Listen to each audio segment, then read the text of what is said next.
자연을 거스르지 않고 흐름을 따르는 진정한 영화의 정수. 거대 자본과 특수효과 없이도 동물들의 순수한 모습으로만 세계를 사로잡은 기적. 인간의 언어를 빌리지 않고도 깊은 공감과 연대의 메시지를 전하는 진기한, 희귀한 경험.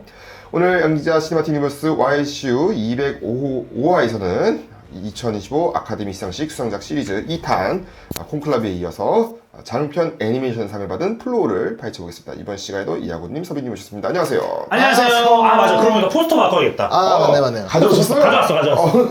플로우 포스터. 오.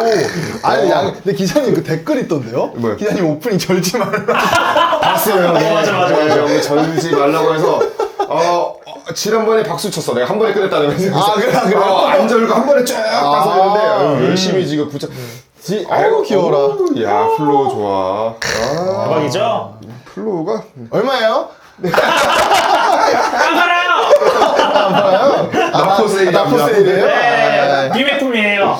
그래서 이제 플로우를 본격적으로 얘기를 할 건데 원래는 미니님이 준비하셨는데 미니님이 오늘 안 오셔가지고 긴급하게 이제 네. 여쭤볼게요. 이하고님한테 어떤 작품인지 소개 먼저 부탁드릴게요. 네, 플로우는요 아카데미 장편 애니메이션상 수상을 한 작품입니다. 간단하게 줄거리를 소개해드리면요, 인간이 살았던 흔적만 남아있는 세상에서 홀로 집을 지키던 고양이가 대홍수로 인해서 집을 잃고 우연히 다가온 배에 올라타게 되는데 그 안에는 카피바라가 있었고 그 이후에 여우원숭이가 합류를 하고 골든 리트리버가 합류를 하고 벤자비수리가 합류를 해서 이 5동물의 여정을 떠나게 된다는 이야기입니다.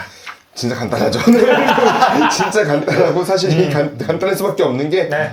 대사가 없죠. 네. 맞아요. 대사가 없는 건 영화인데 네. 자 이제 먼저 총평부터 이야기를 들어볼게요. 서빈님 어떻게 보셨죠? 저는 이게 사실 반신반의하면서 봤던 영화고요. 왜냐면 만약에 저는 YCU 아니었으면 안 봤을 영화였어요. 제 개인 취향은 안 맞을 것 같아요. 그럴 수 있어요. 근데 결과는 전 대만족이었어요.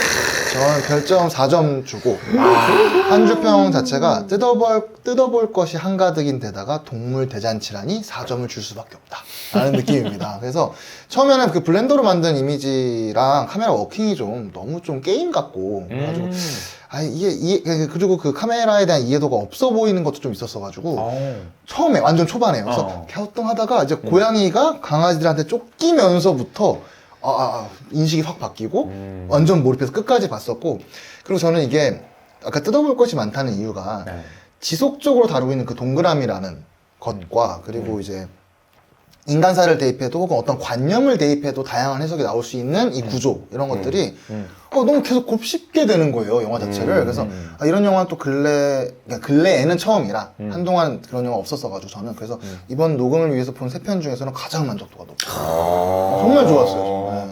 제가 사실 별 3개 반 이상만 영상 만들면서 네. 그거를 썼어요. 뭘 썼냐면 네. 저희가 그때 장편 애니메이션 작품상 후보했을 때 했던 거 있잖아요. 뭐 원래 써요 그럼이 그 복수의 날개 녹음했을 때 제가 플로우 감상평 있는 거를 그냥 그걸 오프닝에 넣었거든요, 대놓고. 그 있잖아요, 그 유명한 자꾸 고양이가 물에 빠지고 맞아, 봤어. 아니 뭐 대본 쓰는데 아니 이게 뭐가 있길래 이거 AI가 쓴 말인가? 제가 까먹어가지고 쓰신 거를 제가 자꾸 고양이가 물에 빠지고요. 여우원숭이는 물건 줍고요. 카피바라는 의젓하고요. 네브레드는 귀여워요. 새가 드라이브 마이 보트를 해요. 이랬는데 이때 근데 지금 그거 왓챠피디아에 순위권에 계시던데요? 저작권이 있어요.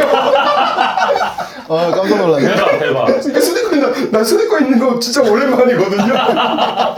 완전 취향 저격이었던 맞아요. 근데 이게 어쩔 수가 없는 게 그걸 토대로 제가 영상을 만들었었거든요. 근데 나는 맞아 이게 그거에 대한 건 조금 이따 얘기를 해보고요. 어떻게 보셨는지요? 예, 저도 마찬가지로 서민님처럼 별 5개 만점에 별 4개를 줬고요. 이 영화 궁금했어요. 막 다들 너무 싱겁다. 별거 아니던데? 다 이 반응이길래. 근데 항상 영화제에서는 수상을 하고. 그죠. 나는 어느 쪽일 건가 했는데 저는 수상에 가까운 쪽이었던 것 같아요. 그 정도로 영화가 마음에 들었고요.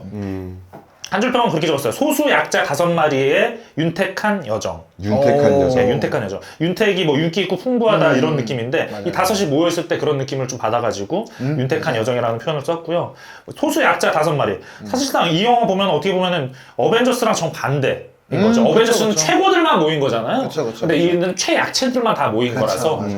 그런 약자들끼리 모였을 때 연대와 그런 동정심 이런 것들도 유발하게 만드는 부분도 있었고요. 그래서 좀 네, 아주 마음에 들었고 대사가 없는 부분도 참 마음에 들었습니다. 맞아요. 네. 뭐 물론 로봇 드림즈랑 그 애니메이션도 대사가 없지만 그 애니메이션이랑은 다른 느낌으로 대사가 없는 부분이 맞아요. 마음에 들었던 애니메이션 영화였습니다. 참고로 이게 이 감독님 잠깐 얘기하자면은 네. 긴츠 질발로디스 감독님 네. 이게 저는 장편을 예전에 본 게 하나 있어요. 어웨이라는 장편이 있습니다. 어웨이가 저는 처음 어떤 내용이면 이게 좀 제가 그 시놉시스만 얘기하자면 비행기 사고로 인해서 이제 비상 낙하산을 타고 미지의 섬으로 내려온 한 소년이 나뭇가지에 걸린 장면을 시작해요. 이 영화가 정확히 제가 적어놓은 리뷰를 보니까 네. 그 살았다라는 안도의 대사 없어요. 그냥 한숨 내신 거죠. 근데 그 사이에 괴생명체가 거대한 괴생명체가 소년에게 접근을 해요. 그래서 이 무작정 괴생명체가 접근할 수 없는 그런 작은 공간을 무작정 질주를 해요. 그렇게 피했어요. 근데 피하니까 물과 식량이 풍족한 안전한 공간을 발견해요. 그리고 그러던 중에 우연히 비행할 수 없는 작은 새를 도와주면서 소년이 그 새랑 친구가 됩니다. 한편 그 지도와 모터사이클 발견한 소년이 오아시스라는 현실에 안주하지 않고 거대한 산맥과 바다를 넘기 위한 여정을 담은 작품이에요. 결이 진짜 비슷하네요. 네. 그 어디서 참 걸리는 거 참 좋아하시네. 그 말 좋아하시네. 그러니까 참 신기하네. 저는 이게 몇 가지 작품이 계속 머리에 띄더라고요. 이게 영감을 이 감독님이 그 스티븐 스필버그 감독의 초기 영화인 듀얼이 있습니다. 그 유명한 뭐냐면 그게 듀얼이 어떤 내용이냐면 간단하게 네. 무인 트럭이 계속해서 한 남자가 모는 차를 공격해오면서 벌어지는 액션 스릴러예요. 그거 진짜 재밌어요. 저는 이거 보면서 야 스피븐 스필버그 그 첫 정말 떡잎부터 장난 아니었구나 하는 생각이 진짜 드는 영화였어요. 71년 작품인데 가만해서 보면은 SS 형님이잖아요, 이분. 저희 이번에 얘기했던 분이잖아요. SS 감독님. SS? 스티븐 스필버그 해가지고 너무 더블S라고 하죠? 맞아. 더블S는 501이 있어. 501이 있어서 안 되나? 수능 금지라서 안 되나? 그죠. 저 예민하단 말이에요. 그리고 이제 월터 스탈레스 감독의 모터사이클 다이어리. 왜냐면 모터사이클 다이어리 이제 아무래도 그 유명한 오토바이 타고 횡단하는 여행 담는 거잖아요. 그래서 거기서 받았고 알폰소 쿠아론 감독의 칠드러 오브맨. 이게 또 생명과 삶의 가치를 SF를 비추는 작품이었으니까. 그리고 그래비티 역시 이제 비슷한 맥락으로 이제 영감을 받았다고 했어요. 근데 이 감독님 좀 특이한 이력이 94년생인데 8세부터 애니메이션 제작을 시작했다고요. 8세부터. 그러면서 이제 때부터 꿈을 가지고 딱 실사 영화, 다큐멘터리, 애니메이션 등 7편 단편 영화로 실력을 쌓았었고, 이게 그 어웨이가 2019년 작품인 거예요. 94년생이니까. 2019년 작품인 거예요. 그러면 엄청 어렸지. 엄청 그렇게 나이가 어릴 때지 않는 거고, 지금도 나이가 그렇게 많지가 않아요.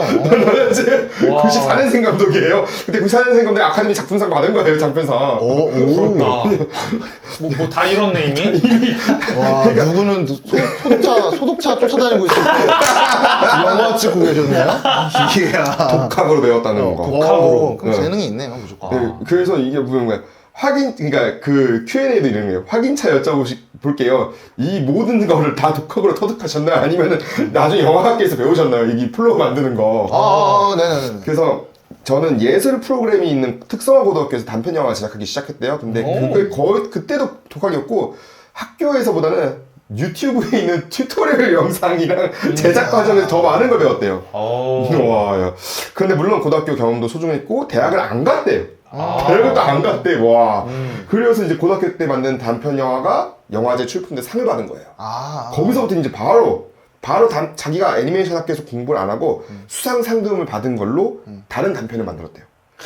그런 식으로. 왜냐면 그게 선생님한테 과제 받는 것보다 내 속도로 단편 영화 만드는 게 좀 더 잘 배울 수 있었던 것 같다고. 그래서 OA 때도 아까 전에 거의 혼자. 그러니까 일종의 학생 작품, 그러니까 누군가 공식적으로는 학생 작품은 아니었는데 본인 학생은 아니니까 대학생 아니니까. 그러니까. 근데 아, 맞네. 나는 그러니까 졸작은 졸작이야. 졸작은 졸업작품인데 나는 졸업을 안 했지만 아무튼 졸업작품입니다. 라고 말할 수 있어요. 졸업을 안 했는데 졸업작품이에요. 졸작이야. 그래서 어웨이를 시작했기 때문에 이제 이 어웨이 때문에 플로우가 나왔다. 이렇게 해서 어웨이가 지금 근데 제가 개봉을 했었는데 극장에서 이거를 아, 진짜요? 네, 극장에서 개봉을 저는 스크린으로 봤어요. 네. 아. 근데 이게 아직도 남아 있는지는 모르겠네요. 찾아봐야겠다. 아, OTT 예요? 어웨이는 뭐 왜냐면 플로우를 보신 분이 재밌게 보셨다면 저는 어웨이도 재밌게 보실 것 같다는 생각이 좀 들거든요. 아, 왓츠가 있다. 이마치 있어요? 있어요, 왓츠가 있어요. 있군요. 네. 다행이다. 있네요. 75분이 더 짧습니다. 네. 오, 딱 좋다. 네, 그래서 한번 네, 찾아보시면은 괜찮을 거예요. 왜냐면 이 얘기를 해야지 자연스럽게 플로우를 넘어갈 수 있을 것 같아가지고 이 얘기를 꺼내봤고요. 네. 그래서 키워드 그 어떤 거 검색하셨는지. 네. 저는 그 희생과 제사라는 거 먼저 검색했었어요. 그러니까 왜냐하면 여자친구와 이걸 딱 같이 봤었는데 보고 가장 큰 의문이 뱀잡이 수리가 하늘로 올라가는 장면이었었거든요. 그러니까 이게 제가 함의가 되게 많은 것 같다 하셨잖아요. 그때 그러니까 저는 그게 유일하게 플로우라는 제목에 거스르는 행위였단 말이에요. 그 부분만. 왜냐하면 그 전까지는 지속적으로 시간, 물 이런 것들이 말 그대로 순행적으로 흘러가는 이야기를 하고 있다가 갑자기 유일하게 반대로 올라가잖아요. 그러니까 물이 먼저 밑에서 위로 올라가고 그 다음에 거기는 동물들이 위로 끌려 올라가잖아요. 그러니까 유일하게 반대되는 부분이란 말이에요. 근데 저는 그게 근데 그 후로 중요한 건 모든 게 뒤바뀌잖아요. 그 이후로 바뀌는 거잖아요. 그래서 그럼 저 존재가 사라짐으로써 뭔가 생겨나는 건데 그러면 이게 희생양처럼 태도가 되어 있는 건가? 아니면 제사를 올리듯이 이런 역할인가? 왜냐면 고양이랑 같이 올라가다가 얘는 올라가고 얘는 내려오잖아요. 그런 걸 보면서 이거 참 궁금하다. 내가 혹시 모르는 제사나 희생의 이미지나 상징이 있나 싶어가지고 검색을 해봤었고 근데 저는 그 희생한다는 거 혹은 스스로 희생한다. 그래서 그걸로 인해서 세상에 평화가 온다라는 거는 제가 생각해도 너무 피상적인 해석이라 생각을 하고 그거밖에 진짜 떠오르는 게 없어서 근데 뭔가 이야기 속에서 그런 희생과 제사 이게 없었을까라는 생각을 하다 보니까 그것부터 검색했던 것 같아요 저는. 근데 지금도 고민 중인데 저도 그거 왜 더 좋은 생각이 잘 안 떠올라요. 근데 그때 지금 최대한 한 거는 이게 계급으로 본다면 그 절대자는 따로 있고 비를 내리는 그 역할을 하는 그 절대자는 따로 있고 그 아래에 있는 게 고래랑 그 뱀잡이 수리가 있고 약간 신격화된 어떤 존재겠죠. 신성한 느낌으로. 그 밑에 아까 말씀하신 것처럼 미물이라고 할 수 있는 존재들이 있고 이런 느낌이거든요 저는 지금. 그런 생각 안 해봤는데. 근데 저도 너무 너무 해보고 싶은 거예요 생각을. 너무 재밌어 보여가지고 그런 느낌인데 그러면은 이 절대자로 향하는 거잖아요 어떻게 보면 이 신성한 것들이. 근데 또 재밌는 건 신성한 것 중에 그 새는 물이 차든 말든 상관이 없어요. 따라다니면 되니까 어디 앉기만 하면 되니까. 그쵸. 근데 고래는 이게 없어지면 죽는 존재란 말이에요. 그래서 결국 마지막에 그런 장면이 나오잖아요. 그래서 그러면 사실상 그럼 신성한 두 존재가 다 죽었단 말이에요. 다 존재가 사라졌는데 미물한테 평화가 온다? 라고 하면 너무 1차원적으로밖에 생각이 안 나지만 뭔가 위쪽 계급, 상류 계급에서 뭔가가 일이 일어나서 하류 계급이 그거에 득을 봐서 살아간다라는 걸로 볼 수 있는 건데 너무 쉬운 선택인데 이 해석은. 근데 좀 더 해보고 싶은데 아직 떠오르진 않아요. 그래서 계속 고민 중입니다. 더 뜯어보고 싶어가지고 이거는. 그래서 처음에 딱 나오자마자 희생 제사 이런 것들 먼저 검색을 했던 것 같아요.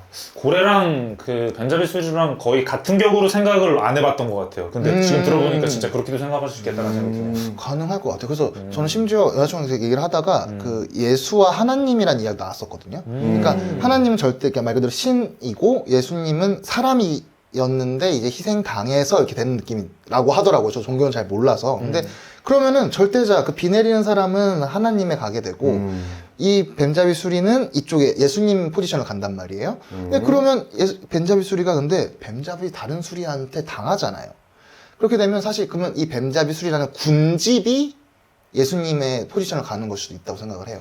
한 존재만 있는 게 아니라 그 군집 자체가, 왜냐면 이건 어쨌든 동물들을 다루고 있으니까 군집 개념으로 이걸 나눠서 진행한 게 아닐까 라는 생각 들어서 이래저래 붙일 수 있는 말도 많을 것 같고 해석거리도 많을 것 같아서 고민 중입니다. 갑자기 감독님의 변을 이제 꺼낼 시간이 됐군요. 물론 궁금해요. 이거에 대한 거는 왜냐면 감독님은 본인이 설명하는 걸 별로 안 좋아한대요. 이런 아, 거에서 굳이 설명하는 걸 그런 안 태도일 것 같아요. 그러는데 네, 그런 태도일 것 근데 같아요. 그게요. 괜찮다면 한 가지는 물어보고 싶어요. 그러니까 다친 뱀잡이 수리새가 탑의 꼭대기로 올라가서 그 별이 빛나는 하늘의 빛 속을 사라질 때 관객들이 마치 이제 뱀잡이 수리가 2승을 떠나서 저승을 향하는 느낌을 받게 됩니다. 라고 이제 물어본 거예요. 네네. 이번에 답변에 잠깐 여기 스포일러가 여쭤봐 있습니다. 네, 스포일러가 있어요. 네.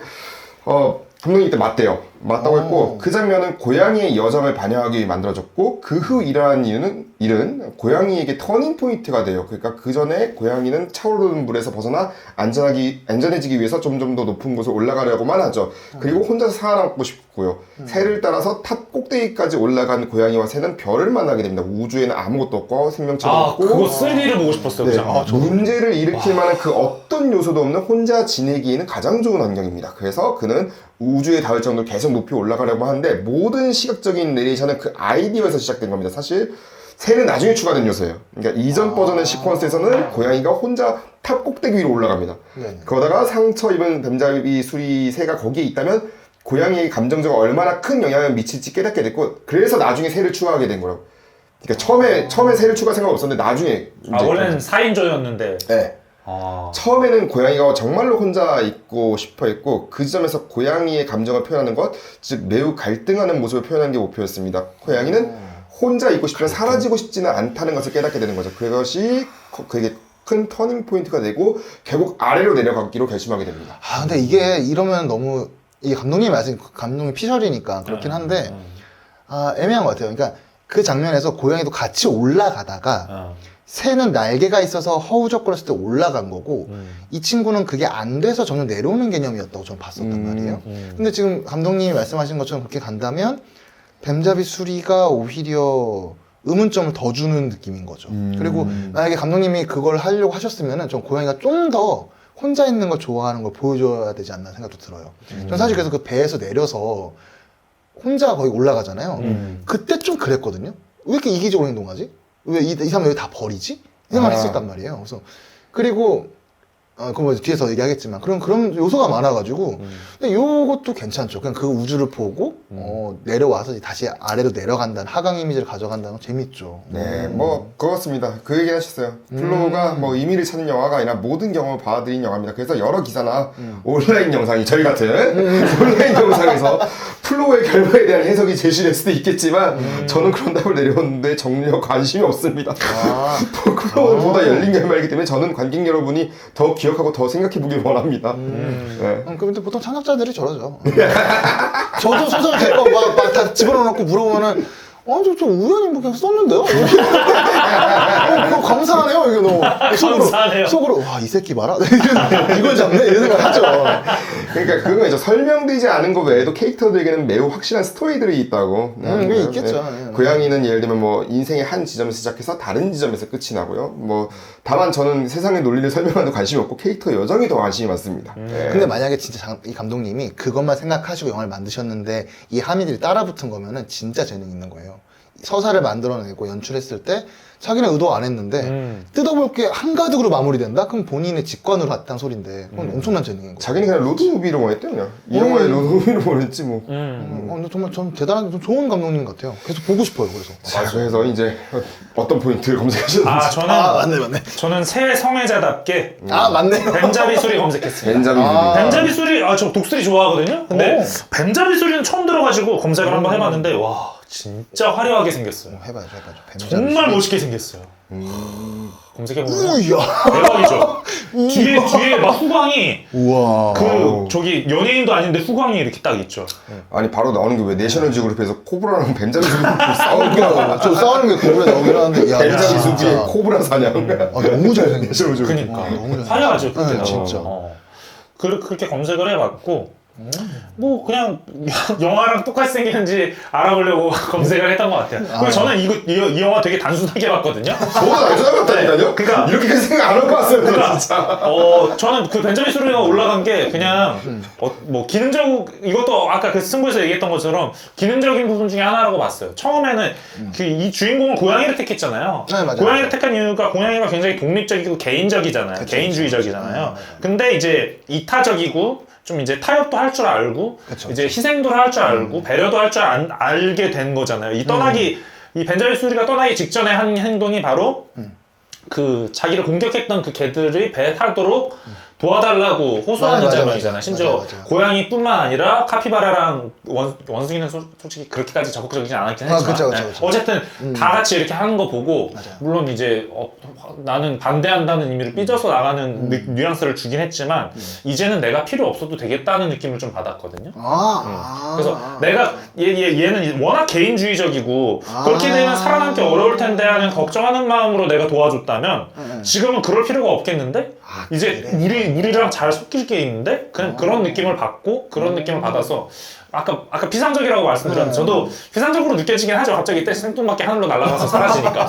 근데 어쨌든 그 기능적으로서 작용을 하면서 보내버린 것 같아요. 벤자민 수리 자체를. 그것도 충분하죠. 네, 그거만 어쨌든 주인공이 맞아요. 아니기 때문에 맞아요. 주인공은 그 고양이인 거는 분명하기 그건 때문에 확실하죠. 네. 왜냐면은 오프닝을 그 고양이가 장식하고 엔딩도 고양이가 고양이가 장식하는데 둘 다 그 물가를 바라보고 있는데 엔딩 장면에서는 이 4인방이 같이 있거든요. 맞아요. 그 장면이 맞아요. 의미가 있고 그리고 우리가 서북을 볼 때 네. 항상 그 왼쪽에서 오른쪽을 향하는 거랑 오른쪽에서 왼쪽을 향할 때 그 주는 뉘앙스가 있어요. 서부국이 이제 집에서 시작해서 일을 벌렸다가 다시 집으로 돌아오는 개념이거든요. 네네네네네. 근데 이 영화의 오프닝을 보면은 고양이가 그 물가에 비친 모습을 바라볼 때 우에서 좌로 봐요. 그러면은 어떤 느낌을 받냐면 이 정답은 아니지만 제가 느끼는 느낀 감정 포인트로 얘기하자면은 집에 가고 싶다는 느낌을 많이 받았을 것 같거든요. 그러네요. 왜냐면은 사랑하는 인간이 있었는데 인간이 사라진 거잖아요. 그쵸, 그래서 그쵸, 그쵸. 내가 좋았던 대로 돌아가고 싶다는 느낌을 많이 받았는데 반대로 이제 끝날 때는 좌에서 우로 동물들이 바라보면서 끝나거든요. 근데 그거는 이제 앞으로 나아간다는 느낌이고 그쵸, 이 친구들은 이제 새로운 삶을 시작한다는 개념으로 봤기 때문에 그런 뉘앙스를 주면서 영화가 마무리된다는 생각이 들어서 오프닝과 엔딩 씬이 굉장히 기가 막히고 마음에 들었습니다. 제가 과하네요 지금 생각해보니까. 왜냐면 이렇게 되면 더 깔끔하거든요. 그렇죠. 저는 그냥 제가 이런 걸 좋아해서 이렇게 붙잡고 있는 느낌인데 저는 사실 그 무릉덩이 보는 것도 네. 계속 걸리거든요. 그러니까 이 해석은 제가 못했던 해석이었었고 네. 근데 처음 그냥 계속 본인을 마주한다는 개념이잖아요. 근데 거울도 나오고 그렇죠. 거울과 원숭이. 네, 물이 계속 나오고 심지어 거울이 깨져서 조각나서 파편화돼서 그럼 개인이 파편화되거든요. 그렇죠. 그런 것들 그런 게 이게 뭐가 또 있을 것 같아서 재밌다라는 생각 계속 하고 있었는데 저는 이 해석이 제일 좋아요. 그래요? 제일 깔끔한 것 같아요. 생각해보면 저는 검색을 그 감독님 성함 밑에 검색을 하면서 왜냐면 저는 그때 부산에서의 기억이 생각했던 게 네. 감독님은 엄청 수줍으셨어요. 진짜요? 그 집에 왔었나요? 그 야외 인사인데 무대 인사 때 오셨거든요. 야외 상영인데 무대 인사 때 오셨는데 몸체 감독님 수줍으신데 옆에 프로듀서는 이야 약간 이쪽은 아이씨고 이쪽은 이야 프로듀서는 이야 그 달라 느낌이 프로듀서는 야 생각해보면 내가 그러면은 결론적으로는 아카데미 상을 받은 최초 외국분은 처음 본 거야 내가 내 눈으로 직접 처음 본 건 그분이네. 와 대박이네요. 대박 의미가 있네요. 실물 명적. 하마고치 뉴스케는 왜냐면 하마고치 뉴스케는 진짜요? 근데 하마고치 뉴스케는 본인이 받은 게 아니고 일본 대표라서 맞아요. 본인의 이름이 들어가진 않거든요. 그렇죠. 작품, 네, 그렇죠. 네, 뭐 전문 분야를 탄 게 아니라 네, 국가로 받은 거니까. 국제 장편 영화상을 받은 거니까. 제가 아는 염려하지 않는다 GB를 잡으려고 부산에 하루 더 있었고 가서 제가 또 한양영장 앞자리여가지고 한 요 정도 거리에서 제가 감독님 뵀었거든요. GB 듣다가 막차 때문에 저는 어쩔 수 없이 나왔던 그 기억이 아직 있습니다. 근데 생각해보면 여기가 예술가 집안일 수밖에 없네. 어머니가 화가고요. 아버지가 영사기사시래요. 그러면 많이 배웠겠네요. 그러면 아버지가 히치콕이랑 큐브릭 영화를 많이 보여줬대요, 어린 시절에.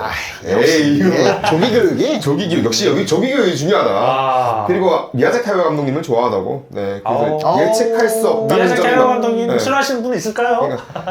없죠. 그러니까 예측할 수 없다는 점이 마음에 들었대요. 그러니까 하야오 감독이 영화를 시작할 때 스토리가 어떻게 끝날지 생각하지 않고 창작 과정에서 찾아낸다는 글을 읽었대요. 나도 그렇다고. 그러니까 제작 과정이 똑같진 않지만 대본이 완성된 후에도 스토리를 계속 발전시켜 나간다는 거래요. 그러니까 첫 장면부터 작업을 시작하고 만들어 나가면서 전체 이야기를 찾아가 나가는 스타일이래요, 본인이. 그러니까 예를 들면은 실사영화는 그러니까 우리가 이제 PT라고 그렇게 얘기하는 너무 싫어. 폴 토마스 토마스 앤더슨 감독이 초기 영화를 좋아하고 그러니까 그거기도 보면 폴 토마스 감독 초기 영화 옛날에 뭐 부기나이트 시절 매그놀리아 완전 거슬러 올라가서 90년대까지 네. 그런 초기 영화들. 그리고 뭐 알폰소 쿠아론 감독 진짜 좋아하신다. 어떻게 보면 진짜 좋아한다. 알폰소 쿠아론 팬들이 진짜 많은 것 같아요. 그러니까 단순하고 짧은 장면이라도 매우 감동적이고 심오해서 즉흥적이고 다큐멘터리 같은 인상을 받았는데 이 작품이 똑같잖아요, 저는. 맞아요. 즉흥적이고 그러니까 뭔가 이 음페이스가 방식이 같고. 소설 쓰는 입장에서는 저는 플롯을 한 98%까지 짜고 들어가거든요. 바뀐다면 알아도 짜고 들어가는데 가끔 저 주변에 같이 쓰는 친구들 보면은 안 잡고 들어가는 친구들도 있어요. 좀 러프하게 오프닝 딱 생각해놓고 엔딩 있지 이런 느낌 들어가는 친구들도 있어요. 아 진짜요? 네, 있어요. 작업 방식 차이가 있어요. 사람마다 다른 그러니까 안잡으리가 계속 물에 빠진 거였나? 뭐지 물에 빠지는 게 나 지금 보면서 쟤는 자꾸 왜 이렇게 물에 빠지는 거야. 그래서 물에 빠져요. 그래서 뭔 무슨 그런 식으로 빠지는 거였어. 근데 그것도 재밌어요. 처음에는 타이에 의해서 물에 빠지는데 맞아요. 본인은 이제 물고기를 잡기 위해서 이제 자발적으로 맞아. 뛰어든다는 맞아. 것도 어떻게 보면 성장 영화로서의 의미가 있는 것 같아요. 자연스럽게 이제 넘어와서 그러면 실제로 이제 동물의 행성이나 이제 습성에 관심이 좀 생기셨는지 궁금해. 영화를 본 후에. 저는 그것만 궁금했어요. 벤자비 수리가 무리 생활을 할 때 어떤 식으로 움직이는지. 그게 제일 궁금했어요. 그러니까 굳이 고양이를 지켜줄 의무가 없었잖아요. 그 동물이. 근데 그리고 각 동물 무리마다 안에서 어린 친구들 대하는 태도가 다 다르잖아요. 뭐 예를 들어 거칠게 하는 데가 있고 아니면 잘 챙기는 데가 있고 했을 때 뱀자비 수는 어떻게 습성이 있길래 이 행동을 했고 그래서 여기가 이 사단까지 났나 라는 생각이 들어서 궁금했었어요. 그것만 궁금했어요. 아니면 뭐 이제 일상에서 뭐 고양이나 뭐 강아지 뭐 다르게 보든 좀 보게 되신 부분이 저는 이 애니메이션 영화가 굉장히 디테일한 부분을 잘 살렸다고 봐요. 왜냐면은 우리 고양이들 특징하면은 물론 이제 고양이를 너무 많이 보고 쇼츠나 이런 데서도 널려 있잖아요. 요즘 그래서 많이 나오죠. 너무 많이 봐서 더 디테일한 요소들도 많거든요. 그거에 비하면은 좀 러프하긴 해요, 이 영화가. 왜냐면은 고양이 소리가 정말 다양한데 약간 패턴이 그렇게 많진 않더라고요. 이 비슷한 한 4개 정도의 패턴을 반복한다는 느낌이 있어서 조금 더 다양했으면 좋겠다라고 생각은 들지만 거기에 집중하는 영화가 아니기 때문에 그쵸. 그렇게 크게 개의치는 않고 그리고 이제 그 초반에 개들이 싸우다가 이제 이 물고기가 일로 튀어가지고 확 채가잖아요. 네, 맞아. 그 채갈 때 보면은 이제 우리 그 집사님들은 공감 많이 하실 거예요. 그 채갈 때 고양이가 그 뛰어들 때 몸을 이렇게 좌우로 흔들다가 팍! 이거 아시죠? 고양이 키우는 사람들은 알 거예요. 그 뛰는 그 있어요. 그 좌우로 이렇게 엉덩이 약간 몸 상체를 이렇게 꿀렁이다가 꿀렁꿀렁하다가 팍 뛰는데 있어요. 그렇게 물고기를 캐치하고 가거든요. 맞아요. 그런 디테일한 요소들 너무 잘 살렸죠. 오늘 미네님이 오셨어야 되는데. 그러니까 할 일 많으셨을 텐데. 그러니까. 그죠. 저는 다르게 본 건 당연히 없죠. 여전히 귀엽고. 그냥 저희 집 강아지가 벚꽃라고 이름이 벚꽃인데 하얘가지고 벚꽃 같다고 해가지고 제가 근데 벚꽃이 아니라 왜 벚꽃이에요?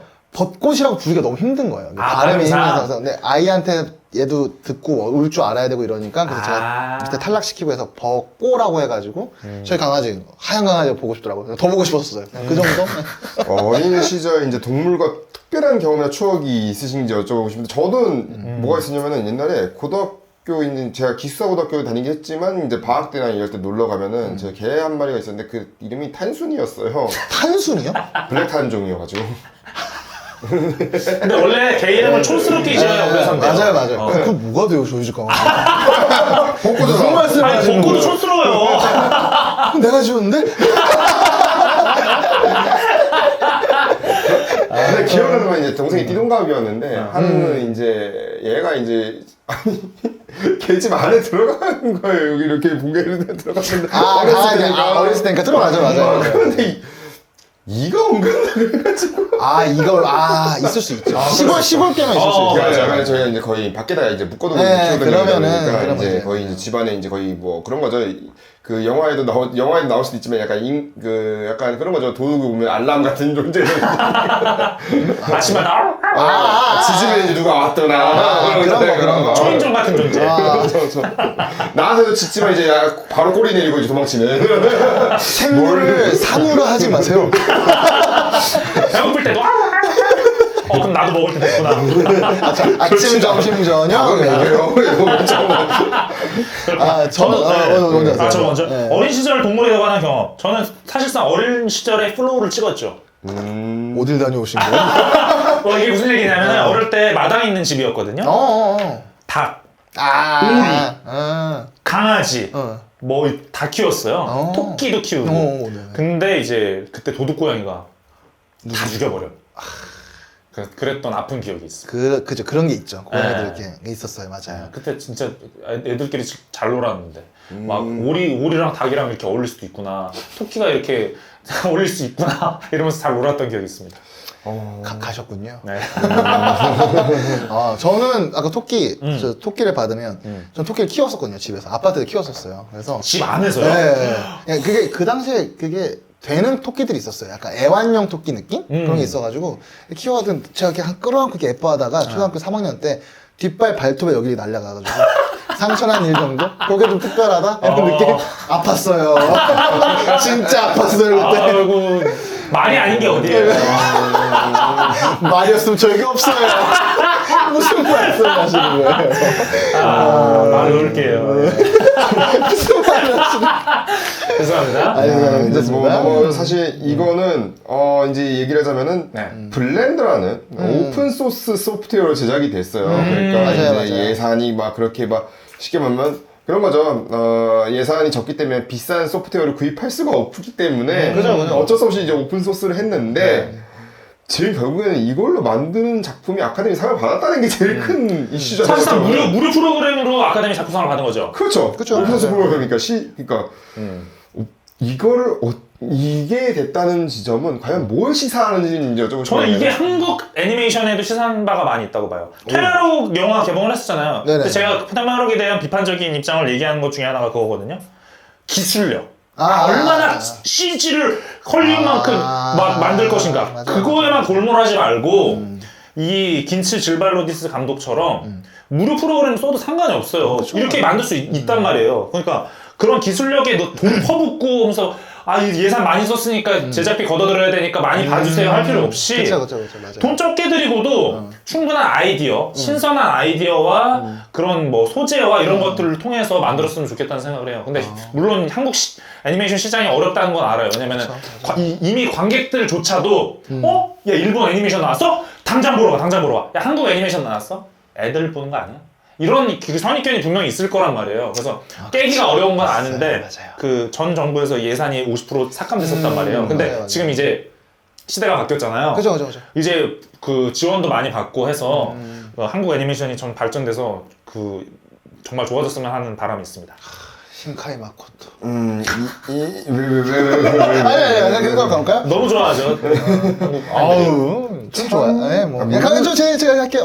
더 가면 큰일 날것 같아요. 디즈니 픽사는 거의 이제 1,000억이 든단 말이죠. 할리우드 장편들은 최소 1,000억이에요. 그쵸. 거의 2,000억 이상 들어가는 영화도 있고 요즘 뭐 인사이드 아웃도 손익분자 따지면 거의 2억 달러, 3억 달러 막 이렇게 넘어가니까 기본이 그렇게 넘어가는 상황인데 네. 참고로 지금 이게 다 포함해서 이제 뭐 그런 뭐 홍보 비용이나 다 태웠는데 55억이에요. 네, 다 태웠는데 55억 원을 들였는데 이게 지금 전 세계적으로 얼마를 벌어들였느냐가 사실 중요하거든요. 지금 1,400만 달러 이상을 벌어들였어요. 이 정도면은 거의 뭐 100, 1000만 지금 뭐 한해 돌고 있어요. 100만 원, 1000만 원, 10억, 100억. 거의 2,000억 벌었는데? 몇 배예요, 그러면은? 몇 배야? 저는 이게 시사하는 바가, 이하고님 말씀하신 것도 받아서 같이 이야기를 해보자면, 네. 이제 점점 영화도 영상예술보다 서사예술에 방점이 찍힌다는 느낌이 들어요. 그러니까 이게 특히 이제 요즘 더 그런 것 같아요. AI가 더 이렇게 움직이기 시작을 하면서, 누구나 만들 수 있는 시대가 점점 더 그렇죠. 도래를 하고 유튜브도 있잖아요. 그렇고. 유튜브도 그렇고. 네. 근데 그러면은 서사의 중요성이 점점, 즉 이야기의 중요성에 조금씩 사람들의 시선이 간다는 느낌은 받습니다. 그래서 근데 사실 소설 쪽도 지금 그 언어예술로서 다룬다는 사람보다는 서사를 더 많이 다루는 사람이 훨씬 많거든요. 그 이야기가 재밌어야 읽죠. 라는 게 당연히 기본적인 원리이기도 하지만, 그러니까 영화판도, 그러니까 이쪽 애니메이션 이쪽도 아무리 뭐 돈을 드린다고 해도 저는 인사이드 아웃 2 저는 서사 별로거든요. 쉽게 말해서 그냥 서사 그냥 이야기에 더 다시 돌아가는구나 그쪽으로 간다 이런 느낌이 드는 것 같습니다. 아카데미 상을 주는 것도 아마 그쪽으로 갔기 때문에 주지 않았을까 싶어요. 나중에 서사적으로 거의 완벽하게 가까운 지금 서사를 플로우는 갖고 있기 때문에 물론 이제 아마 좀 대립 구도가 있었기 때문에 있어요. 이번엔 약간 그 말 들어보면 싫어하시겠지만 굉장히 싫어합니다. 싫어하겠지만 약간 플로우 와일드로봇 거기에 이제 여기 또 있고 원래 싸움까지 막 이렇게 막 붙다 보니까 네. 제 생각에는 엄청나게 뭐 격차가 벌어져서 이렇게 압도적으로 플로우가 맞지는 않다고 생각해요. 그건 맞아요. 네, 아마 그죠. 근소한 차에서 플로우가 맞아요. 승리를 거둔 생각하거든요. 근소한 차. 네. 아마 그 표는 몇 표가 받았는지 뭐 그건 안 나오지만 안 나오죠. 그래서 사실은 아마 다른 작품들보다 플로우가 가지고 있는 그런 매력들이 아마 있었을 것이고 그게 또 결과적으로 대사가 없다. 네. 그리고 크죠. 이야기가 되게 단순 명료하잖아요. 맞아요. 그냥 지구 온난화 문제를 떠올리기도 하고, 그리고 동물에 관한 그 연대에 관한 문제를 떠올리기. 연대 같은 경우는 온 지구적인 인류애적으로 봐도 통용되는 문제잖아요. 연대 근처에 있잖아요. 아, 예. 진짜 무슨 얘기하고 싶었냐면 네. 그러니까 저는 그 서사에 힘이 들어가는 이유가 네. 그거 같아요. 네. 지금 약간 사람들이 그러니까 영화 관계자든 아니면 관객이든 전부 다 포함해서 네. 약간 기술력이라는 거에 피로감을 느끼고 있지 않나 생각도 조금 듭니다. 맞아요. 뭐 CG가 이만큼 발전했어. 뭐 근데 아마 놀란 감독 SF도 마찬가지예요. 그렇죠. 그러니까 네. 놀란 감독이 조금 더 스포트라이트 많이 받는 이유 중에 하나가 CG 안 쓴다. 를 계속 밀고 가시잖아요. 그것도 이 기술력이 점점 피로감이 쌓이고 있는 상황에서 이런 것들이 막 툭툭툭 튀어나오니까 서사에 좀 더 조금씩 힘이 실어지지 않나? 라는 느낌도 있습니다. 근데 흥미로운 거는 감독님한테 근래 애니메이션이 너무 말이 많다고 생각하시나요? 물어본 거예요. 아, 대사 관련해서? 네. 심지어 네. 근데 원래 애니메이션 항상 그랬을 거예요. 대작들은 훨씬 더 그렇죠. 특히 내가 말로 풀어버린다. 시각적으로 더 흥미롭고 규모가 작은 인디 영화들도 많이 있는데 아, 맞아요. 왜 저는 대부분의 애니메이션 영화에 대사가 많은지 잘 모르겠어요. 저는 멋있는 양반이에요. 저는 영화 속에서 속도가 오르락내리락 하는데 더 조용한 순간들이 재밌어요. 그렇기에 애니메이션 영화가 항상 빠르고 시끄러울 필요가 없는 거죠. 저는 규모가 더 큰 애니메이션 영화들에서 그런 리듬의 변화들이 많아졌으면 좋겠습니다. 아마도 아이들을 즐겁게 만들기 위해서 농담과 끊임없는 대화를 추가하는 거겠죠. 하지만 저는 영화가 시각적으로 매우 흥미진진하다면 아이들도 대사가 없어도 영화에 충분한 재미를 느낄 수 있다고 생각해요라고 얘기했어요. 지금 당장은 그 자극적인 거에 다들 익숙하기 때문에 어린이들이 그렇게 집중하기 쉽지 않지만 저는 이 문화를 만들어버리면 충분히 가능하다고 봐요. 아 근데 이게 확실히 애들이 좀 약간 지루해하는 느낌을 저는 부산에서 조금 보긴 했어요. 그러니까 지금은 너 유튜브도 맨날 어린이들도 볼 수 있잖아요. 그런 자극이 익숙하시니까. 요즘 애들 쇼츠 보더라고요. 지하철에서 보면. 저 약간 걱정돼요. 저는 심지어 유튜브 본인이 대사 내레이션 하는 걸 들었어요. 아, 진짜? 여러분 내일 만나요. 아, 진짜요? 진짜. 네. 그 정도. 아, 네, 제가 플로우를 봤을 때 제가 홍대 시집에서 봤었는데 외국인 부부가 들어왔어요. 외국 애랑 요만한 애랑. 제 앞에서 봤었거든요. 근데 20분은 못 버텼어요, 얘가. 그러니까 그렇게 지금은 다 자극이야. 저는 확실히 그렇게 느꼈던 거는 부산 영화제에서도 이제 뒤에 그쵸, 아이들 영화제에서도 그랬으면. 영화제에서도 그랬을 정도면은 저도 제 뒤에 가족 그 딸이랑 꼬망이 딸 엄마 아빠인데 딸이 계속 말해. 아빠 이거 뭐야 이거 뭐야. 앞에도 막 그러더라고. 계속 말고. 그거 섰다가 옆에 갔다가 저쪽 갔다가 그러더라고. 제가 사실 이게 막 영화적 관람이다 느낌이다 이렇게 얘기했었어도 그날 좀 약간 시큰둥했던 결정적인 이유는 뒤에서 계속 똑같은 반응들을 보이니 이런 반응들을 끝나고 나서도 그러면 좀 그렇죠. 맞아요. 그러다 보니까 네. 집중이 잘 안 돼 내가 오히려 그럴 수밖에 없죠. 맞아요. 한두기 생각보다 안 좋더라고요. 아이고.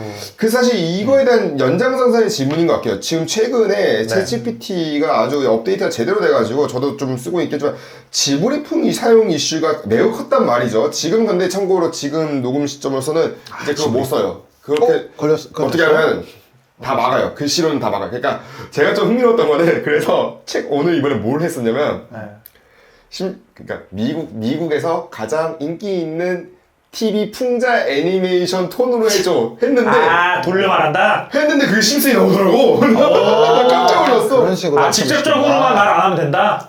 그런가?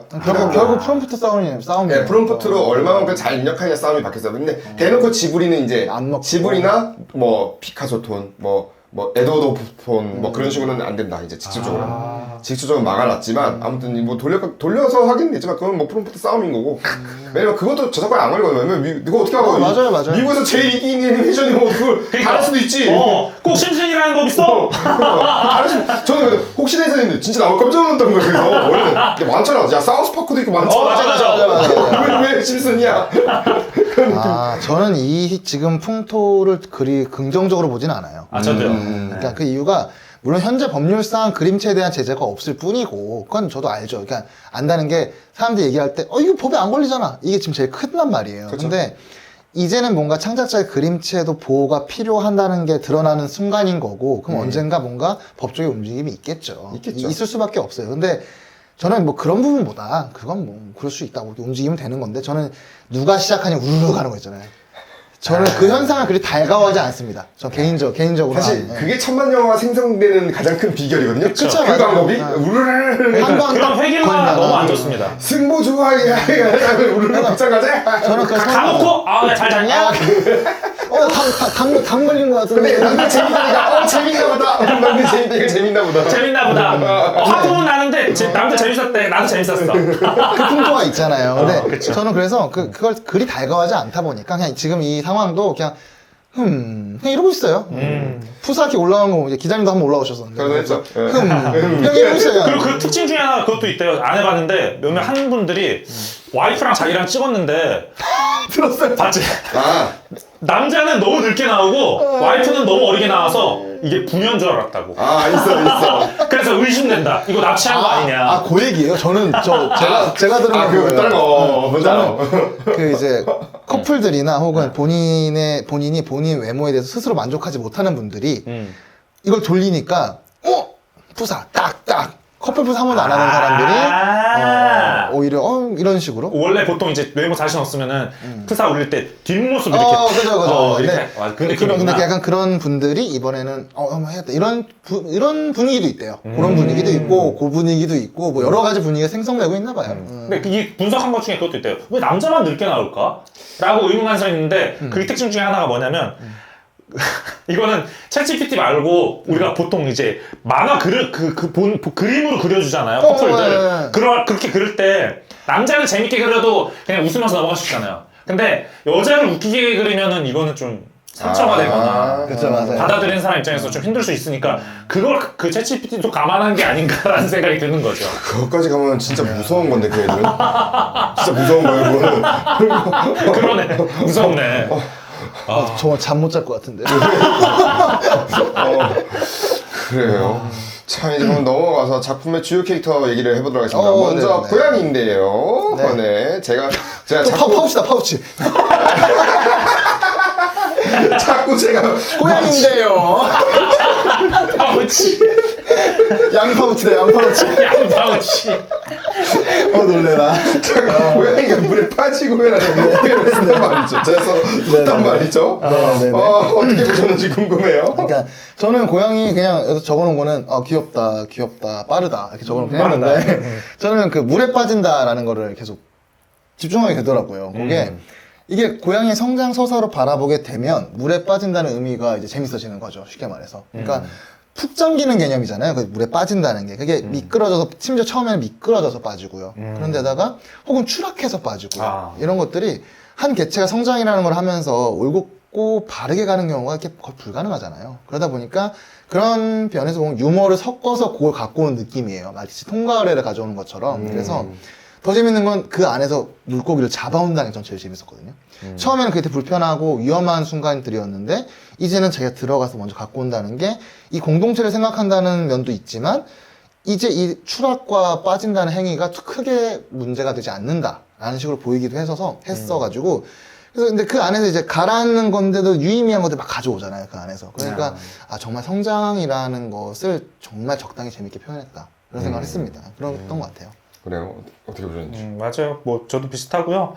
고양이 너무 좋죠. 이 고양이 서사 자체가 이 많은 사람들한테 큰 영향을 줄 것 같아요. 왜냐면은 더군다나 옛날처럼 대가족 시대가 아니라 핵가족을 넘어 이제 개인주의 시대인 거잖아요. 그렇죠. 그 개인주의 시대에 딱 적합한 고양이라는 캐릭터를 통해서 이런 공감대를 얻는 요소들, 그러니까 있죠, 있죠. 남 도와줘서 뭐해. 그죠. 이런 거에서 이제 같이 서로 도와주기도 하고 내가 이제 물도 두려워하지 않게 되고 맞아요, 그런 맞아요. 것들을 이 고양이를 통해서 잘 보여줬다고 보고요. 고양이 뭐 귀여운 거는 뭐 말해 뭐해요. 그죠. 맞아, 말해 뭐해요. 그러니까 감독님이 그 얘기를 했어요. 그러니까 저는 이 고양이가 두려움에서 벗어나기 위해 항상 탑에 도달하려고 노력하는 긴박감이 영화 내내 느껴지기 원했는데 이게 이 내러티브 자체가 고양이의 성격과 아주 밀접한 관련이 있고 히치콕의 맥거핀 같이 고양이가 어떤 장치나 무언가를 갖고 있는 건 아니래요. 이게 그냥 그래서 이제 고양이가 문제를 피하기 위해 끊임없이 어디론가 기어 올라가는데 이제 문제를 회피한다는 게 많은 사람들이 하는 매우 인간적인 행동이고 그러니까 문제를 피하기 위해서 어디론가 기어 올라가고 뭐 거대한 탑을 올라가고 이런 게 있는데 이런 회피는 뭐 저 역시 마찬가지고 뭐 종종 불쾌한 일을 피하려고 노력하지만 이 고양이는 결국에는 조금 불편하더라도 모험을 받아들이고 위험을 감수하면서 그곳을 내려오기로 결정한다는 그러니까 아까 내려온다는 게 그 점인 것 같아요. 이게 감독님이 직접 대놓고 얘기는 안 해도 약간 이런 식의 뉘앙스로 좀 얘기를 계속 하는 것 같아요. 이런 뉘앙스를. 네. 게다가 고양이 색깔이 검정 고양이잖아요. 전 이것도 약간 의도적으로 봤거든요. 왜냐면은 감독님 도둑 고양이라고 도둑 고양이나 부정적인 의미로 좀 마녀의 고양이 쓰죠. 네. 많이 쓰이잖아요. 근데 터보 노래도 있고 이런 거. 내로 여러분 차이를 많이 해요. 예, 어쨌든 이게 어쨌든 이 고양이가 그런 부정적인 뉘앙스, 검정 고양이니까 더 부정적인 뉘앙스를 지금은 이제 고양이가 너무나 대중적이지만 그죠. 부정적인 이미지로서 심지어 초반에는 그렇게 보여져요. 누군가 오면 내가 피해야 되고 도망가야 되고. 그럼 저 고양이를 상대가 항상 괴롭히고 그런 존재로만 있다가 이제 정반대로 뒤집는 현상을 보여준다는 측면에서 주는 감동이 있죠. 아, 저희 레디 액션맨 임상호님이 더 아재 개그를 말씀하셨는데 검은 고양이 뇌로요? 뇌로 간다고요? 아, 예. 제가 넘어가서 이제 야, 웃음이 만병통치약이래요. 제가 넘어가서 골든 리터리버. 저희 안 웃으면 너무 그쵸. 민망하시잖아요. 그쵸. 네, 골든 리트리버 하겠습니다. 네. 티버 저는 어디 갔어? 저 너무 웃다가 너무 내려가지고 죄송합니다 제 거를. 예. 골든 리트리버 저는 근데 어떤 느낌이었냐면 그 관계에 있어서 되게 피곤한데 무해한 존재들이 있잖아요. 본인 인간관계 안에서도 저는 있는 것 같아요. 항상 피곤해요. 근데 아무 해를 끼치지 않고 그냥 무해한 존재가 하나씩 있다고 생각을 하거든요. 그래서 그런 느낌이었어요. 그러니까 뭔가 무해한데 가끔 다른 강아지를 데리고 온다거나 아니면 뭐 처음 쫓기게 된 것도 사실 얘가 봐가지고 시작된 거잖아요. 걔가 안 봤으면 안 되는 건데. 그러니까. 근데 그런 것들이 있는데 그냥 고양이한테 적당한 시련을 안겨주는 그런 느낌? 그런 느낌이었던 것 같습니다. 저 같은 경우는 이것도 의미가 있다고 봐요. 골든 리트리버를 왜 선택했을까? 수많은 강아지 중에 뭐지? 셰퍼드인가? 그것도 있었고 사냥개 같은 느낌으로. 약간 뭐지? 시바견. 오. 시바견도 있어. 심지어 시바견 할 때 그 소리가 딱 시바견 소리더라고요. 그 디테일도 있었던 것 같은데 왜 근데 골든 리트리버일까? 강아지 중에 제일 장망스럽고 정 많은 강아지, 그쵸. 착한 강아지, 친화력. 이미지가 가진 있죠. 강아지. 맞아요. 일부러 선택했다고 보거든요. 왜냐면 고양이랑 정반대잖아요. 그쵸, 맞아요. 강아지랑 고양이가 당연히 반대긴 한데 그 중에서도 완전 극과 극을 보여주기 위해서 골든 리버를 선택했던 것 같고요. 그리고 이거는 많은 분들이 귀여워하고 좋아하시는 장면 중에 하나인데 여우 원숭이 꼬리 막 장난치고 빛 반사돼서 장난치다가 뒤에서 이렇게 뒤집어가지고 이렇게 막 치다가 누워있잖아요. 맞아요. 근데 그거를 골든 리트리버가 따라가지고 따라하고 있죠, 자기가 맞아요. 그거를 너무 마치 늑대이호 강동원 우산 마냥 너무 좋아하시는 분들이 많으세요. 네. 그 정도로 맞아요. 그 둘이 약간 대비되는 것들에 있어서 둘이 같은 포즈를 취한다는 하나가 된다는 느낌도 있고. 있죠. 네, 그래서 저는 뭐 골든 리트리버는 그런 의미로 적합했던 것 같습니다. 근데 감독님도 마침 맞는 것 같아요. 왜냐면은 영화 초반에 걔는 항상 누군가를 따라다닙니다. 그리고 그러니까 예를 들면은 저는 그러니까 고양이가 매우 독립적이고 다른 이들과 함께 있고 싶어하지 않는데 저는 이런 단순한 아이디어에서 기초한 영화를 만들고 싶지 않아서 정반대의 여정을 떠나는 캐릭터를 넣고 싶었는데 그게 강아지였던 거예요. 그게 강아지였고 그러니까. 후반부에 또 보면 걔가 좀 더 독립적으로 변하고 스스로 결정을 내리게 되고 맞아요. 다른 동물들 성격도 역시 개인과 사회의 대립이라는 개념과 관련되어 있고 얘기를 했어요. 싼 강아지더라. 토끼다. 보는 줄 가는데 얘는 약간 알죠. 맞아, 있었어요. 하다가 맞아요. 선택을 해. 네, 맞아요. 주도적으로 맞아. 그냥 저도 요 친화력 얘기를 제가 빼먹었었는데 저는 이게 그 강아지가 리트리버가 나오는데 이게 만약 리트리버 군집이 나왔어요. 예를 들어. 맨 그러면 처음에- 말이 안 되잖아요. 근데 그 느낌이 대척점에 존재하는 고양이와 대척점에 존재하는 무리가 강아지인데 그 중에 구성원이고 구성원. 그러다 보니까 친화력이 고양이 무리, 그러니까 이제 같이 여행 가는 그 무리의 변화와 긴장, 발전까지 준다는 점에서 되게 의미 있는 강아지다 라는 생각이 더 들었던 것 같습니다. 네. 네, 다음은 제가 이제 카피바라는 의젓하고 했었는데 카피바라 볼게요. 봐라. 카피바라, 예, 저는 그 무심한 태도가 참 든든하면서도 웃음을 자아내는 면이 되게 좋았는데 특히 또 그 되게 나이 많은 아저씨가 구석에 이렇게 든든히 앉아있는 느낌 있잖아요. 슈퍼 같은 데 가면은 저 구석에 가만히 이렇게 앉아서 그 느낌, 그 안정감과 무심한데 뭔가 따뜻한 느낌이 있고 그것도 있었고 저는 왠지 모르게 11호에 그 기자분 있잖아요. 그러니까 준의 과학부장님. 눈. 네, 그분. 그 배우님이 너무 생각이 나는 거예요. 그 이미지 같았어요, 그 저는 왠지. 이미지. 그래서, 그리고 이 침착한 이 카피바라가 영화를 자체를 이게 굉장히 급박하게 돌아갈 수 있는 부분이 많았잖아요. 근데도 혼자서 이렇게 돌덩이처럼 가만히 앉아가지고 그 안정감 딱 무게중심을 잡아주는 느낌? 이 무리의 무게중심? 뭔가 하지 않더라도 그런 느낌이 있어서 참 좋았던 것 같아요. 아니 왜냐면 관객들도 그 첫 장면, 첫 등장 장면을 많이 웃었어요. 와, 다 터졌어요, 저도. 와, 진짜. 그 농산에서 무슨 농가마다 기가 고양이에서 올라갔는데 그 헤엄쳐서 올라가는 또 맞는 게 그것도 역광이잖아요. 그래가지고 약간 어둑하게 나오려서 할아버지였어 사람이 이렇게. 얼마나 웃었는지 저도 그때. 그랬었습니다. 어떻게 보셨는지. 저는 카피바라 굉장히 중요한 역할이라고 생각을 합니다. 이것도 다 의미가 있다고 보는데 카피바라가 저는 이거 비유가 맞을지 모르겠는데 제국의 아이들이라는 아이돌 그룹이 있잖아요. 네. 정말 매력 있는 뭐 임시완 씨도 그렇죠. 있고 박형식 씨도 있고 그렇죠. 되게 많잖아요. 근데 그 중에 황광희 씨가 있잖아요. 저는 황광희 같은 존재라고 보거든요. 왜 그 와중에는 부사를 붙여? 왜냐면은 너무 안 어울리잖아요. 그건 맞아요. 너무 다들 너무 꽃미남이고 잘생겼는데 황광희 씨가 있으니까 저 사람은 뭐 심지어 노래도 못해, 춤도 못 춰. 근데 왜 있는 걸까? 이런 생각을 하게 되잖아요. 그죠. 근데 정말 중요한 존재라는 거죠. 맞아요. 그 진짜 이 그룹을 알리기 위해 정말 노력하는 부분도 있고 나머지 멤버들이 줄 수 없는 매력을 주는 부분도 확실히 있고요. 맞아요. 카피바라가 왜 그런 존재라고 보냐면 카피바라 보면은 얘가 진짜 말씀하신 대로 아저씨처럼 지금 뒷방 그 노인네처럼 맨날 자잖아요. 이렇게 구석에 들어가가지고 그거 아세요? 유일하게 얘만 날파리가 꼬여요. 알죠. 냄새가 냄새 나가지고. 날파리가 꼬일 정도로 매력도 없어. 외관도 별로 안 좋아. 근데 왜 필요할까? 다른 친구들은 약간 성격적으로나 결함이 있거나 아니면은 뭔가 안 맞는 부분이 있단 말이에요. 그쵸. 근데 우리가 카피바라가 최근에 유행인 것 중에 하나가 모든 동물들 성격 다 받아줘. 정확히 맞아요. 그쵸? 다 받아줘. 황광이 제국의 아이들 다 받아줘. 우리 형식이도 최고고요. 우리 임시완도 최고. 자기 돋보이는 게 아니라 자기 멤버들 홍보하느라 바쁘잖아요. 시원이 연기 따라하고 그렇죠. 무대 나오잖아. 무도에서 다 받아줘. 무도에서 나가지고 그 정도로 저는 딱 그런 역할을 하는 존재라고 보거든요. 카피바라가. 심지어 갑자기 무심하게 가만히 있다가 바나나네? 따가지고 먹으라고 와, 저는 그때 카피바라 딸려 나갈 줄 알았어요. 얼마나 걱정했는 줄 알아요, 그때? 그러니까. 그래도 그걸 뜯대요. 그러니까.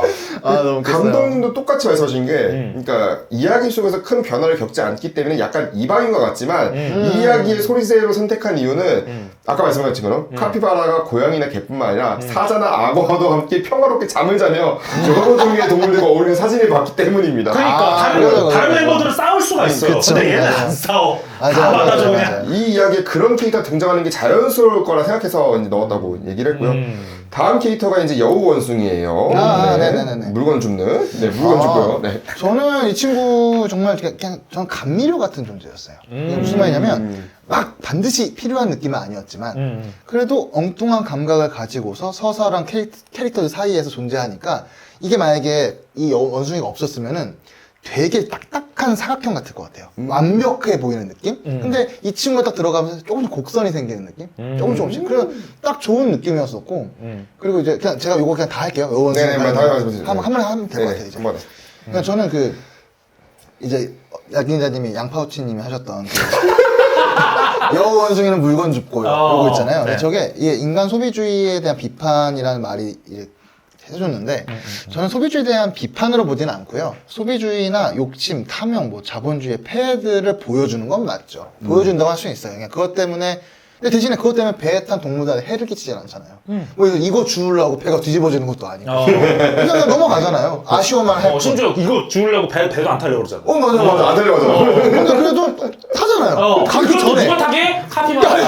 아, 내 이거 알아, 이제. 너 알아. 이제 알아. 알았어. 그 새끼 참 좋은 새끼예요. 그러니까 카피바라 아무것도 안 하는 게 아니에요. 맞아요. 그러다 보니까 이거를 뭐 소비자 비판 이런 거 보기 좀 그렇고 그냥 그런 거 보여주는데 이게 실제 인간의 어떤 모습 같은 느낌이냐면 그런 거 있잖아요. 세상이 불타고 있는데 손에 돈 쥐고 뛰는 사람들. 딱 그런 느낌을 붙일 수는 있을 것 같아요. 물 자천내고 유리병 하고 있고 막 세상 무너지고 있는데 돈 들고 이거 있어야 된다고 그런 느낌이죠. 이거 뭐 비판한다고 보지는 않습니다. 저는 그냥 보여준다. 예, 마찬가지로 저 여우원숭이 필요하다고 당연히 필요한 존재고요. 그렇죠. 그리고 말씀하신 것처럼 진짜 다들 좀 정적인데 얘가 곡선을 만든다고 하셨는데 저도 비슷한 느낌이고요. 진짜 다 정적이에요. 고양이도 막 움직이긴 움직이는데 뭔가 번뜩이는 게 있어야 움직이고 맞아요. 카피바라 자체는 아예 안 움직이고 그리고 새도 약간 조종만 하고 안 움직이잖아. 대부분 다 맞아요, 정적인 맞아요. 존재란 말이에요. 그렇죠. 유일하게 동적인 존재라는 의미에서 큰 의미가 있을 것 같고요. 그 그림적으로도 그게 예뻐 보이고요. 다 정적이면 솔직히 재미없잖아요. 지루하고. 맞아요. 그런 의미에서 여우 원숭이가 의미가 있다고 보고 저는 이거 물론 이제 소비라는 측면보다는 전 반대로 소유욕을 그쵸, 상징한다고 그쵸. 봤거든요. 맞아요. 우리가 이제 아까 대가족, 핵가족, 개인주의 얘기를 했었는데 네네네. 우리가 이제 연애를 안 하고 막 이렇게 가정을 안 만들고 개인주의가 되다 보면은 그 욕구를 뭔가를 소유하고 그치, 소집하는 그쵸. 데만 맞아요, 쓴단 맞아요. 말이에요. 그 맞아요, 욕구를 맞아요. 정말 자세하게 지금 시대와 맞게 잘 보여준다는 측면에서 여우원숭이가 그 집착, 그죠. 거울에 대한 집착. 맞아요. 파란 공 너무 이쁘네? 파란 공에 대한 집착. 왜 파란 공일까? 파란색이 보통 외롭거나 혼자 고립되고 우울할 때 그쵸, 그쵸. 상징하는 게 맞아요. 파란색이에요. 그래서 파란색 공을 일부러 그런 식으로 활용을 했던 것 같고요. 그 파란 공에 대한 집착을 그 여우 원숭이가 그런 식으로도 보여줬던 것 같고 심지어 마지막에 혼자 탈출해가지고 와가지고 다 같이 모였는데 또 거울 보고 있잖아요. 그 와중에. 맞아. 근데 그거를 고양이가 지나감으로써 얘도 이제 독립적으로 선택을 한 거죠. 그쵸, 내가 그쵸. 그 소유욕에 완전 빠져있지 않고 내 스스로 나올 수 있다는 거를 보여준 장면이기도 하고 그 장면이 재밌는 것 중에 하나가 그거예요. 왜 여우 원숭이만 빠져났을까? 나머지는 네 발로 걷는 동물인데 얘는 손을 쓸 수가 있잖아요. 그쵸. 그래서 나무를 탈 수가 있어가지고 그쵸, 빠져나왔구나. 근데 그 와중에 지만 빠져나왔구나. 거울 들고. 거울 두고. 그러니까 어쨌든 얘도 그 동료보다는 이 소유욕에 빠져 있어서 그거밖에 못 보던 친구가 뭐 고양이를 통해서 이제 자기도 이제 뭔가 자아 성찰을 하게 됐다는 측면에서 굉장히 중요한 역할이었다고 봅니다. 이게 보니까 감독님이 네. 여우 원숭이가 자기 자신을 위해서가 아니라 물질적 가치가 있어야 다른 이들이 자신을 받아들일 거라고 생각하는 걸 깨닫게 된대요.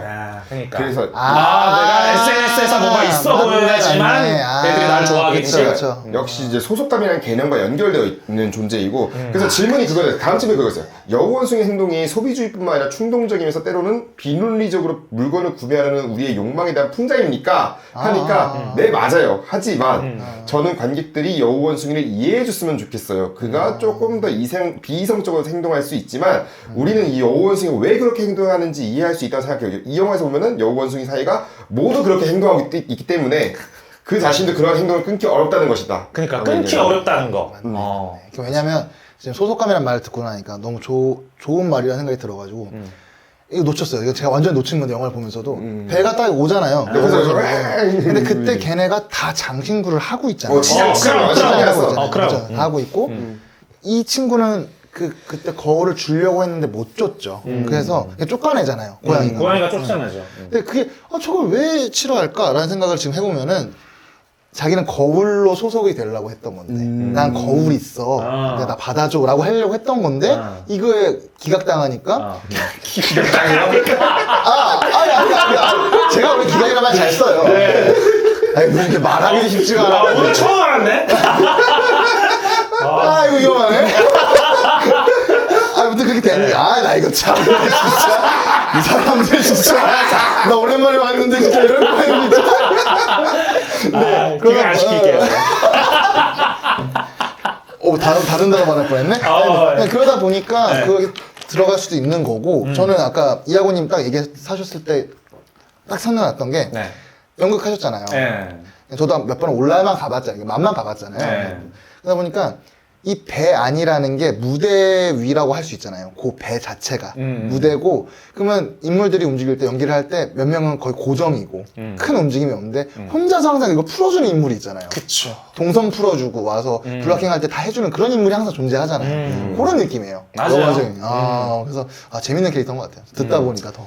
자, 그래요. 이제 다음 마지막 캐릭터 뱀잡이 수리입니다. 제가 드라이브 마이 보트를 배워줬는데. 아니 근데 아까 새롭 그러니까 이제 보니까 이해가 될 것 같아. 원래 없는 캐릭터였는데 넣은 거잖아요. 그러다 보니까 할 수 있는 역할이 초반에는 좀 제한적이겠다는 게 맞는 것 같아. 할 수 있는 거의 없으니까 조타수밖에 할 수 없는 거니까 할 수 있는 역할이 자체가 운전이나 해라. 운전이나 해라. 문제 되는 역할이었어. 그러니까 진짜 이상한 생각을 해. 할 수 있는 역할이 없잖아. 어떻게 보면 저는 그래서 이 뱀잡이 수리는 진짜 아까 잠깐 언급했었지만 되게 신성한 존재로 느껴지는 캐릭터 그 동물이었고 그러니까 태도 자체가 그렇잖아요. 그리고 밤새 방향타를 잡고 있는다거나 그리고 또 지켜주는 행동들 그리고 지금 말하다 보면 생각나는 거는 방향타를 쥐고 있다는 건 이 사람들의 방향을 결정해준다는 거고 길을 뚫어준다는 느낌인데 길을 제시한다는 느낌이잖아요. 그런 역할 계속 해주는 거잖아요. 뱀잡이 수리가 그것도 있었고 조타수 역할은 저는 뭔가 이야기에 의미를 더한다는 건 제가 지금 말하다 보니까 더한 것 같고 원래는 생각이 없었어요. 그냥 완벽한 조력자의 등장 이런 느낌. 서사 구조 안에서 조력자가 있어야 되니까 완벽한 조력자가 등장했다 이런 느낌이 있는 것 같고 그리고 이제 무리에서 배척된 뱀잡이 수리의 여정이 주는 감동적인 메시지가 뭐냐고 이제 질문이 적혀 있었는데 저는 그냥 굉장히 사실적이다라는 느낌인 거죠. 감동보다는 왜냐하면 저들은 동물이잖아요. 그러니까 대가리한테 대들었으면 대가리는 그 생물을 찍어 눌러야 되고 그쵸. 근데 그렇게 해서 눌리고 졌으면 그 무리에서 빠져야 되는 게 동물 사회잖아요. 그러네. 우리가 생각해보니까 막 우리가 그 와일드로봇은 사실 2인화 된 세상이잖아요. 그러니까 막 초식동물이랑 육식동물이랑 싸우다가 얘들아 잠깐만 하니까 불났어 얘들아. 불이 나든 말든 이 사람들이 결정을 해야 되는 사회인데 겨울이야 그래도 같이 지내자. 그러니까 우리 육식동물 초식동물 같이 지내자. 겨울잠을 같이 자? 겨울잠 이거 누가 하나 잡아먹고 가야 정신 차리지 이놈의 쥐새끼들 이거 그래서 저는 그게 제일 재밌었거든요.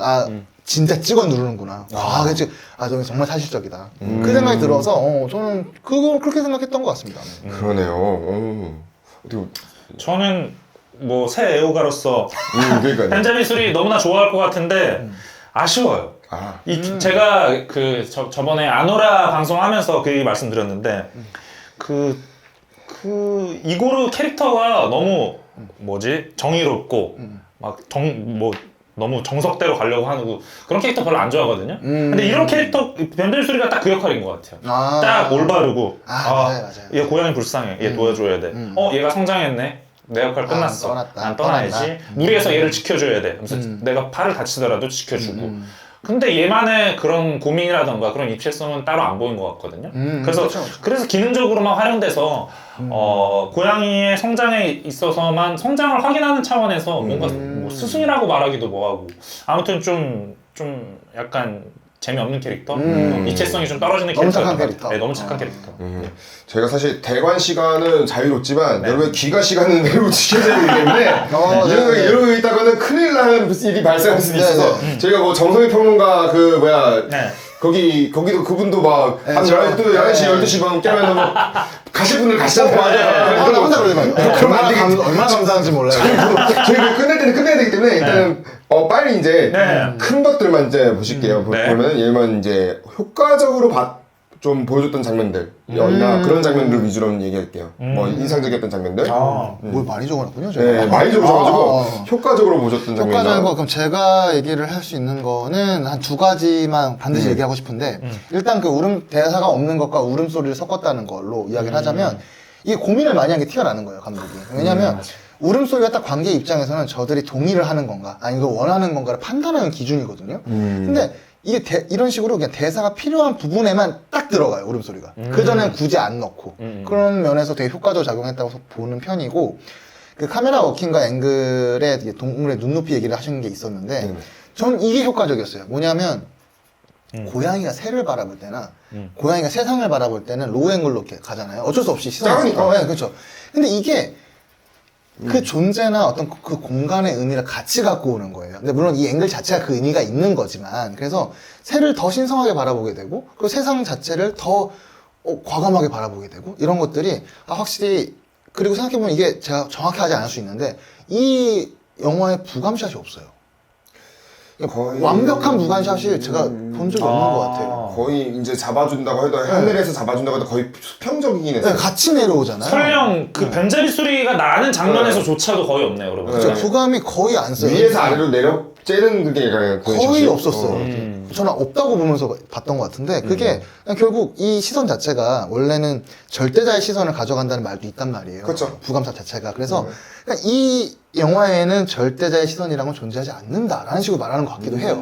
그래서 참 카메라에 대해서 이해도가 엄청 높다라는 생각을 해서 봐서 그 두 가지가 제일 좋았던 것 같습니다. 역시 눈높이와. 어린 시절부터 히치콕 영화를 봤다. 뭐 어떤 얘기를 해? 그건 할 말이 없죠. 어린 몸으로 배운 사람인데 그거를. 아버지가 그냥 이거 조기 교육을 엄청나게 시켰는데. 대단하네요, 진짜. 아이고. 저는 인상적이었던 장면, 그 해수면이 낮아진 이후에 네네네. 그 고양이가 숲을 걸어가는 장면이 있어요. 아, 그때 진짜. 숲이 약간 이렇게 막 우거져가지고 그 빛하고 그림자하고 이렇게 그 사이를 지나가는 장면이 있거든요. 그때 갑자기 뭐지? 했던 장면이 고양이가 검은 고양이잖아요. 네네네. 근데 거기 지나갈 때 마치 샴 고양이처럼 맞아요. 약간 회색으로 바뀌거든요. 맞아요. 회색으로 바뀌었다가 또 그늘진데 지나가면서 다시 약간 회색, 검정색, 진한 검정색으로 싹 바뀌는 장면이 있는데 그런 거 하나하나까지 다 신경 쓰는구나라는 그 디테일에서 감탄을 했고요. 그리고 그 뭐지? 그 건물 도착하잖아요. 약간 베니스 같은 그런 맞아요. 건물 도착했을 때 배 돛이 이렇게 끝에가 이렇게 기둥 같은 게 있거든요. 걸릴 때 말 때. 걸릴 때 말 때. 맞아요. 그 앵글은 기가 막히죠. 그 앵글은 보통 그런 앵글 안 안 쓰거든요. 쓰죠. 그 앵글을 썼다는 것 자체가 너무 신선한 촬영 앵글이었던 것 같아요. 어떻게 보면 이게 애니메이션이기 때문에 가능한 시도이기도 했었고. 그렇죠. 아니면은 카메라가 박살날 텐데. 그러니까. 그렇게 가능. 그죠. 그러니까 이런 것들을 신경 써서 만들었으면 좋겠어요. 막 CG 화려하고 이런 거 말고 이런 맞아, 그 화면 맞아. 앵글이라던가 이 앵글 괜찮은데 이런 것들. 그러니까 감독님이 그 얘기한 거예요. 그러니까 플로우가 저는 실사 영화부터 많은 영향을 받았기 때문에 단순히 애니메이션 영화로 인식되지 않길 바랐고 그리고 나만의 실사 영화로서 이제 이거를 스토리텔링을 보여주고 싶었다는 거예요.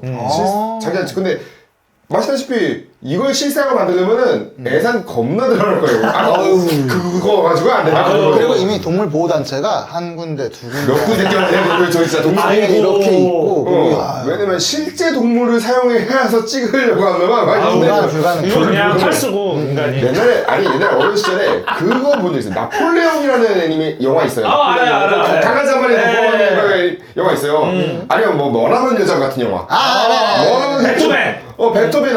아니 머나먼 여자가 제일 이제 이거랑 비슷할 수 있겠다. 그것도 동물의 여정이니까 그쵸. 동물 뭐 개랑 고양이가 이제 그죠. 여행 이제 자기 주인 찾으러 이제 가는 여정이잖아요. 그럼 정말 먼 길을 걸어가는. 그건 어때요? 그 캣 vs 도그인가?